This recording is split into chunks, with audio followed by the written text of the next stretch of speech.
Pada video kali ini, kita akan membahas mengenai bagaimana cara budidaya ikan lele di kolam tanah. Yuk simak! Sebelum itu, yuk support channel ini dengan cara like dan subscribe. Klik lonceng juga, biar kamu nanti dapat konten bermanfaat lainnya. 1. Pemilihan bibit lele. Sebelum membeli bibit lele, perlu Anda perhatikan tentang ciri-ciri bibit lele yang baik. Bibit lele sehat yang baik, ciri-cirinya ia terus bergerak aktif. Pastikan tidak ada cacat atau luka di sekujur tubuh lele, mulai dari kepala hingga ekor. Kulit benih ikan lele yang baik warnanya mengkilat tanpa ada bercak dan ukurannya seragam. Ukuran benih ikan lele yang siap dimasukkan ke dalam kolam, biasanya sekitar 5-7 cm. Anda bisa memilih jenis bibit ikan lele sesuai dengan keinginan Anda. Ada bibit lele Dumbo atau lele sangkuriang yang akan dibesarkan di kolam tanah. 2. Penebaran bibit lele. Setelah Anda yakin telah membeli benih yang baik dan sehat,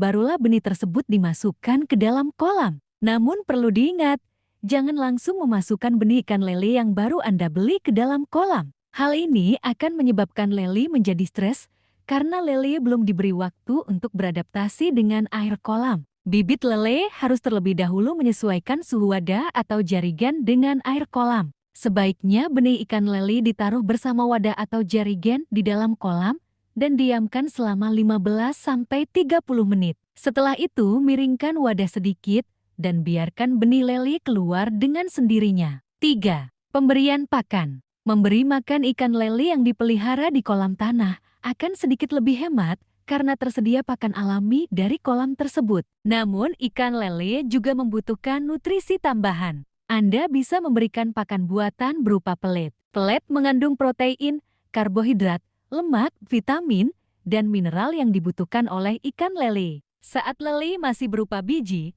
pakan yang diberikan berupa pelet yang masih berupa scramble atau butiran. Bisa juga diberi pakan tambahan berupa ulat sutera atau kutu air. Jika lele berukuran besar, maka pelet yang diberikan adalah pelet yang sesuai dengan panjang tubuhnya. Setiap 10 hari sekali, sampel ikan lele diambil untuk mengetahui berapa banyak pakan yang harus diberikan setiap harinya. Saat memberi makan ikan lele, Anda harus memperhatikan apakah ikan lele sudah kenyang atau belum.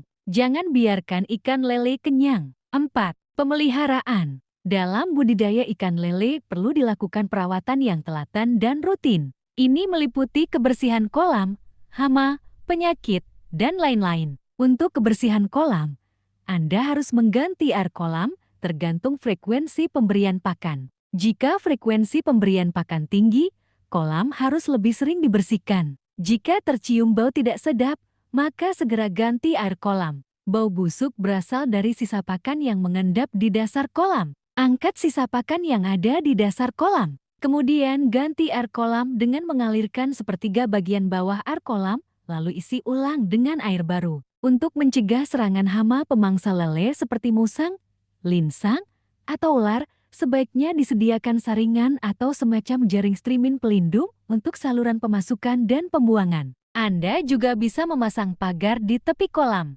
Jaga suhu air kolam tetap stabil, sekitar 28°C, agar kondisi lele tetap baik. 5. Proses panen. Dalam proses beternak, masa panen merupakan momen yang paling ditunggu. Setelah masa pemeliharaan 2,5 hingga 3 bulan, ikan lele siap dipanen. Biasanya lele siap panen dalam 1 kg lele berisi sekitar 5-9 ekor. 2 minggu sebelum lele dipanen, frekuensi pemberian pakan sedikit dikurangi. Pada proses pemanenan, untuk mempermudah mengalirkan air tambak terlebih dahulu menggunakan ember atau pompa hingga tersisa 10-15 cm air. Gunakan sarung tangan atau jaring untuk mencegah tangan Anda terkena palu. Setelah itu, sortir ikan lele sesuai ukuran agar lebih beragam